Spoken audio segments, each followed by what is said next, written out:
Bonjour et bienvenue sur cette chaîne dédiée au concours de la fonction publique.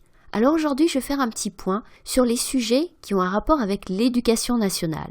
On a tous les ans des concours organisés en catégorie B et en catégorie A pour des recrutements de postes administratifs à l'éducation nationale. Je vais te parler en particulier de sujets qui pourraient être abordés lors du concours qui aura lieu en avril, de recrutement en catégorie A, d'attachés à l'éducation nationale. Alors pourquoi ce concours spécifiquement ? Eh bien parce que c'est un concours qui a changé en 2021. Il y a donc une nouvelle épreuve qui s'appelle un cas pratique, comme on l'a eu sur d'autres concours de catégorie A, en particulier le concours d'accès aux IRA. Mais avant de te parler de la nature de cette épreuve, eh bien je vais te lister un certain nombre de sujets d'actualité qui pourraient, pourquoi pas, se retrouver au concours. Le premier sujet que l'on pourrait trouver au concours, eh bien c'est le numérique. C'est vrai qu'avec la crise sanitaire, le numérique a pris d'autant plus d'importance et d'une manière générale, on a des initiatives du ministère pour promouvoir le numérique. Par exemple, le label École numérique. Tu trouveras sur ce label des pages très bien faites sur le site du ministère. D'ailleurs, d'une manière générale, tu peux tout à fait trouver des informations sur le thème que je vais lister sur le site de l'éducation, donc qui s'appelle education.gouv.fr. Je vais te mettre en complément, en description, donc en dessous de la vidéo, un certain nombre de références. Sur le numérique, tu peux aussi trouver un rapport de l'Inspection générale de l'éducation, du sport et de la recherche, donc du ministère, sur les usages pédagogiques du numérique en situation pandémique. Un rapport tout à fait intéressant que je te conseille de lire. Le deuxième sujet, c'est la laïcité, un sujet ô combien d'actualité. Là aussi, tu as des rapports très bien faits. Je te conseille, sur le thème général de la laïcité, le rapport annuel de l'Observatoire de la laïcité. Et sur l'éducation en particulier, tu trouveras là aussi un rapport de l'Inspection générale qui s'appelle l'application du principe de laïcité dans les établissements scolaires de l'enseignement public. Il date de 2019, mais il est tout à fait d'actualité. Mon troisième sujet, c'est la lutte contre les inégalités et pour la mixité sociale. Alors tu peux avoir par exemple un sujet sur les cordées de la réussite. Là aussi, tu trouveras sur le site du ministère un point très bien fait sur ce dispositif.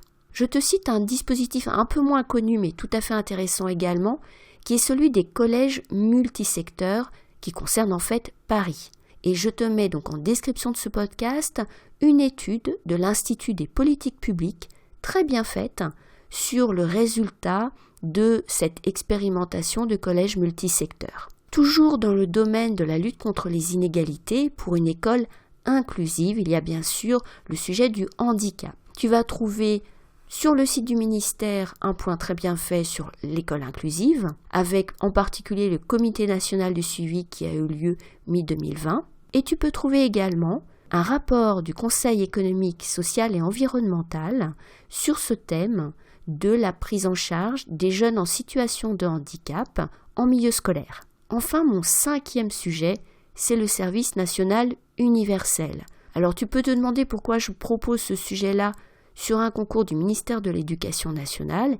Eh bien tout simplement parce que c'est l'Éducation nationale qui va prendre en charge, organiser, chapeauter ce service national universel, en particulier pour le temps de cohésion de 15 jours, qui sera donc obligatoire et qui sera organisé dans des maisonnées. Alors voilà donc rapidement ces 5 thèmes, mais je te le disais au départ, ce qu'il ne faut pas oublier, c'est que cette épreuve de notes a changé en 2021 et donc en avril 2021, tu auras donc un cas pratique pour ce concours d'attaché au ministère de l'Éducation nationale. Alors qu'est-ce que ça veut dire un cas pratique ? Eh bien ça veut dire une note administrative comme tu avais peut-être déjà l'habitude de le faire, mais avec une orientation encore plus professionnelle, une note relativement courte, une note avec des propositions très ciblées, très opérationnelles et qui sont illustrées par des annexes. Et ces fameuses annexes, il faut s'y habituer parce que ça c'est nouveau et tu peux avoir des types d'annexes assez différents. Ça peut être des annexes assez rédigées comme des courriers, des courriels. Ça peut être aussi des tableaux de bord, des plans d'action, des rétro-plannings, donc des documents qui se veulent vraiment professionnel. Alors je te mets en description de ce podcast là aussi un lien avec un répertoire dans lequel tu trouveras différents types d'annexes. Donc c'est juste des exemples que j'ai rassemblés. Ça te permet d'avoir un petit book, si on peut dire, d'annexes et que tu peux compléter bien sûr de ton côté. Tu trouveras également sur cette même chaîne des podcasts sur la méthodologie du cas pratique. Donc tu vas retrouver aussi bien la méthodologie de la note mais également des annexes. Et tu trouveras des conseils sur un espace partagé, sur Slack, où tu peux trouver bien sûr donc des conseils, une méthodologie, mais aussi échanger avec d'autres candidats au concours de la fonction publique, dont certains bien sûr préparent ce concours interne d'attaché auprès du ministère de l'Éducation nationale. Pour rejoindre Slack, tu trouveras en fin de vidéo une autre vidéo qui t'explique tout simplement comment faire. C'est très simple et c'est gratuit. Et tu trouveras le lien, là aussi, en description du podcast. J'espère que ces différents éléments te seront vraiment utiles pour te préparer à ce concours d'attaché au ministère de l'Éducation nationale.